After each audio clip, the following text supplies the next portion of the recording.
안녕하세요. 사랑하는 나그네교회 교회 여러분. 그날도 평안하셨는지요? 이제 월요일 또 한 주의 노동의 시간을 출발하는 날이죠. 오늘 우리는 함께 시편 30편을 같이 읽도록 하겠습니다.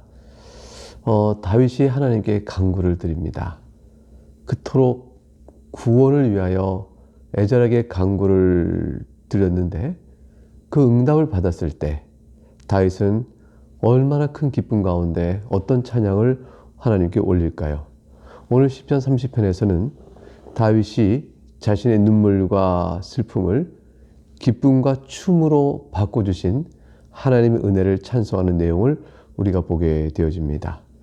이 시편의 제목은 성전 낙성가라라는 표제가 이렇게 붙어 있는데 이것은 이제 나중에 붙인 것이죠. 왜냐하면 다윗 때는 성전이 없었습니다. 이 시편은 후에 성전을 낙성했을 때 아마 불렀을 그럴 시편의 내용이다 이렇게 보게 될 것입니다. 왜냐하면 우리의 간절한 간구에 응답하신 하나님의 놀라우신 큰 사랑이 가득 차 있으므로 성전을 낙성했을 때 하나님께서 우리를 어떻게 사랑하셨는가 그것을 노래하기에 참 좋은 시편일 수 있기 때문이죠. 12절에 된 짧은 시편이지만 무려 여호와 이름을 부르는 우리말에 주라고 주님이라고 이제 불리는 그런 식의 부름이 10번이나 반복되어 나옵니다. 전형적으로 하나님께서 우리를 얼마나 가까이 하셨는지에 대한 감사를 높이 올리는 전형적인 찬양이시다 이렇게 볼 것입니다. 1절부터 3절을 먼저 보게 되면 자신이 사망에서 건져주기를 주 앞에 구했는데 그 기도 응답이 이루어진 것에 대한 감사 찬양이 나타나고 있습니다. 1절부터 보죠. 여호와여 내가 주를 높일 것은 주께서 나를 끌어내사 내 원수로 하여금 나로 말미암아 기뻐하지 못하게 하심이니이다. 주를 높일 것은 이렇게 말하죠. 주님을 높입니다. 첫 번째는 주님께서 나를 끌어주셨다. 이 말은 치명적인 절망의 사망의 위기에서 나를 건져주셨다는 뜻이죠. 이러한 구원은 바로 둘째 이유로 이어져서 내 원수로 하여금 나로 말미암아 기뻐하지 못하게 하심이니이다. 이 내 원수는 나의 생명을 빼앗으러 오는 원수이기도 하고 질병으로 해서 내가 목숨을 잃을 뻔했던 그런 질병도 원수다 이렇게 표현될 수 있습니다. 이러한 이유로 인해서 하나님께서 다윗을 향해 해주신 모든 일들을 하나씩 이렇게 살펴보면서 하나님께 감사를 올리는 내용이 2절 3절에 이어집니다. 예컨대 요약되기를 이렇게 되어 있죠. 여호와 내 하나님이여 내가 주께 부르짖음에 나를 고치셨나이다. 여호와여 주께서 내 영혼을 수월에서 끌어내어 나를 살리사 무덤으로 내려가지 아니하게 하셨나이다. 다윗은 결정적으로 자신이 거의 죽을 것이다. 생사를 넘나드는 위기의 순간에서 아마도 질병이었을 것이다 이렇게 또 보고요. 또는 전쟁의 압박으로 인해서 목숨을 해치려는 원수의 위기가 그냥 바로 턱 밑까지 왔다라는 상황일 수도 있는데 그냥 무난하게 질병으로 봐도 됩니다. 그 생사를 넘나드는 길에서 하나님께서 나의 기도를 들으시고 나를 구원해 주셨다라는 이제 이해로 되어질 것입니다. 부르짖음에 고치셨습니다. 내 영혼을 수월해서 죽음의 자리에서 끌어내셔서 살려줘서 무덤으로 내려가게 하지 않으셨습니다.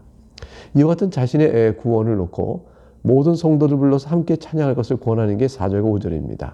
자신이 받은 은혜를 왜 성도에게 권할까요? 같은 하나님의 은혜 안에 있기 때문입니다. 자신에게 베푸신 하나님의 은혜는 나뿐만 아니라 하나님의 모든 이름을 부르는 성도들에게도 또 주어질 것이며 나를 구함은 이스라엘을 사랑하여 구원하신 것이니 즉 다윗의 직책이 왕이라는 것을 생각해 보면 이스라엘 왕으로 세워진 다윗을 향한 하나님의 구원의 은혜는 이스라엘 전체를 구원하고자 하는 하나님의 뜻 가운데 이루어진 것이라고 볼 수가 있죠. 다윗은 왕직에 있으면서 자신과 이스라엘을 동일시 여기며 하나님께 자신에게 주어진 구원의 은혜를 이스라엘 전체를 불러서 함께 하나님을 찬양할 것을 촉구하고 권하고 있습니다. 4절을 볼까요? 주의 성도들아 여호와를 찬송하며 그의 거룩함을 기억하며 감사하라. 하나님의 거룩함을 기억하라고 말합니다. 이것은 하나님의 거룩하신 하나만이 아니라 하나님의 모든 성품과 행하신 일들을 기억하라는 것이죠. 하나님께서 이스라엘 위하여 행하신 모든 사역과 은혜들을 기억할 때 우리는 그의 거룩하심이 우리를 얼마나 불쌍히 여기시고 긍휼히 여기셨는가 하는 걸 알 수가 있겠습니다. 그러므로 이 모든 것을 여호와의 하시는 행사를 그 거룩하신 하나님께서 이스라엘 백성을 위하여 행하신 모든 사역과 은혜는 기억하면 우리에게 한 가지로 모아집니다. 그것은 뭘까요? 감사죠. 그 감사의 내용이 5절 보니까 이렇게 뚜렷이 드러납니다. 하나님께서 우리에게 해주신 일, 5절. 그의 노여움은 잠깐이요 그의 은총은 평생이로다. 저녁에는 울음이 깃들지라도 아침에는 기쁨이 오리로다. 찬양받으실 하나님은 어떤 분이신가요? 노여움과 진노하시는 일은 잠깐이요.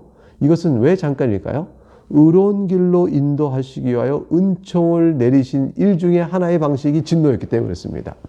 결국은 하나님께서 사랑하는 성도를 향하여 내리시는 모든 징계나 또 진노나 노여움은 그 자체가 최종적인 것이 아니에요. 그것은 하나님께서 은총으로 그를 이끌기 위한 하나의 방편이요 또 가르치기 위한 사랑의 매인 것이고 긍휼의 진노인 겁니다. 그러면 노여움은 따라서 잠깐이라고 볼 수 있죠. 궁극적으로 성도의 모든 삶, 이 교회의 모든 삶을 지탱하고 끌어주는 원리는 무엇입니까?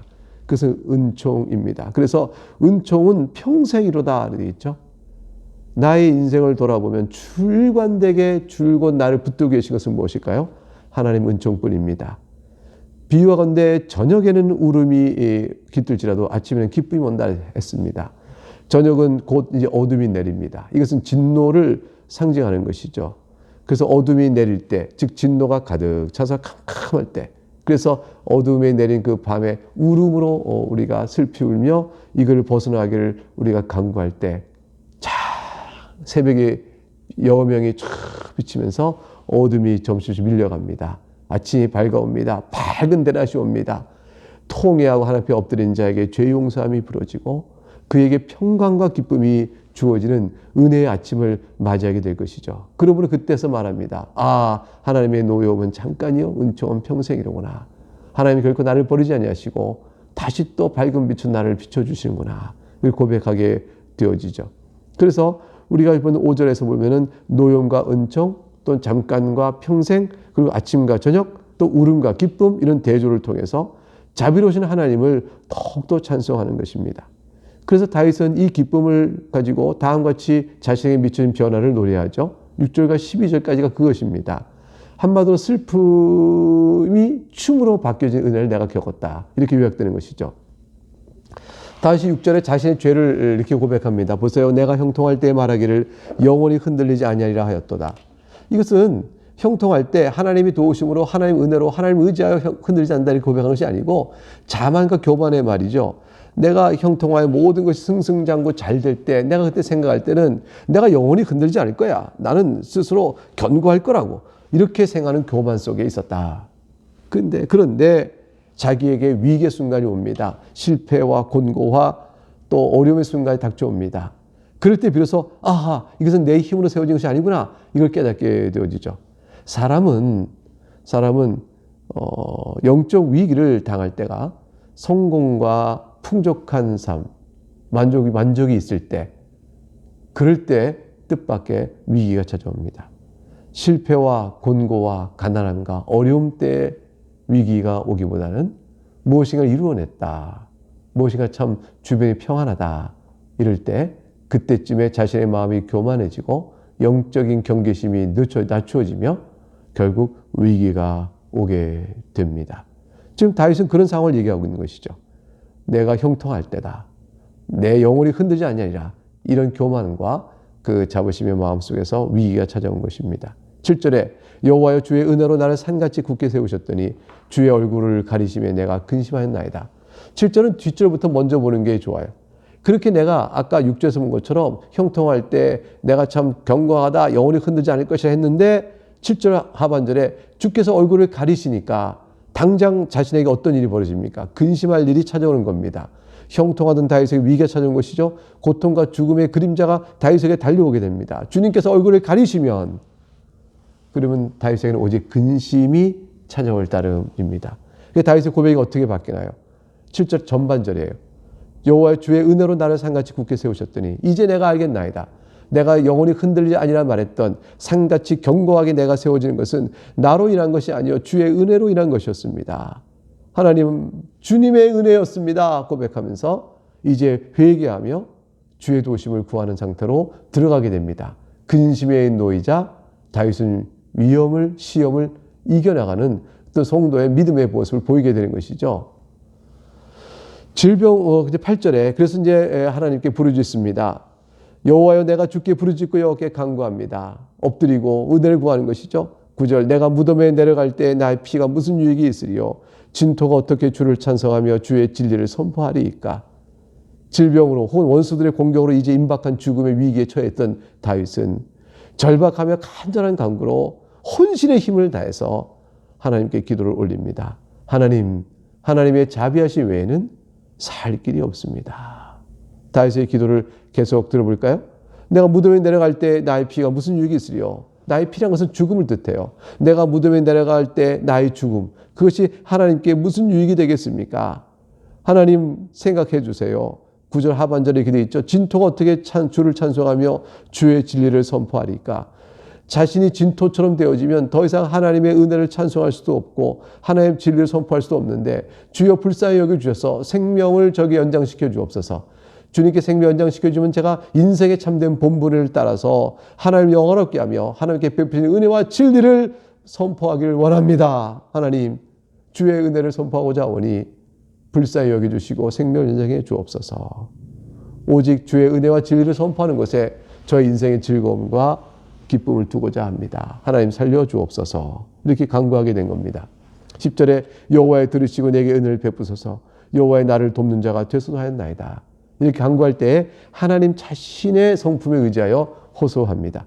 하나님 제가 이렇게 무엇을 잘못했습니까? 주를 위해 한 일이 이렇게 많지 않습니까? 주를 내가 예배를 게을리했습니까? 전 제가 이렇게 봉사를 안 했습니까? 하나님 제가 전도와 말씀 사역과 이런 모든 것도 해왔지 않습니까? 주여 내가 하나님의 이름으로 선지자 노릇하지 않았습니까? 이렇게 모든 말하는 것들을 놓고 이러하니 주여 나를 이 은혜를 베푸소서, 나를 도우소서 이렇게 말하는 것은 다윗의 기도가 아닙니다.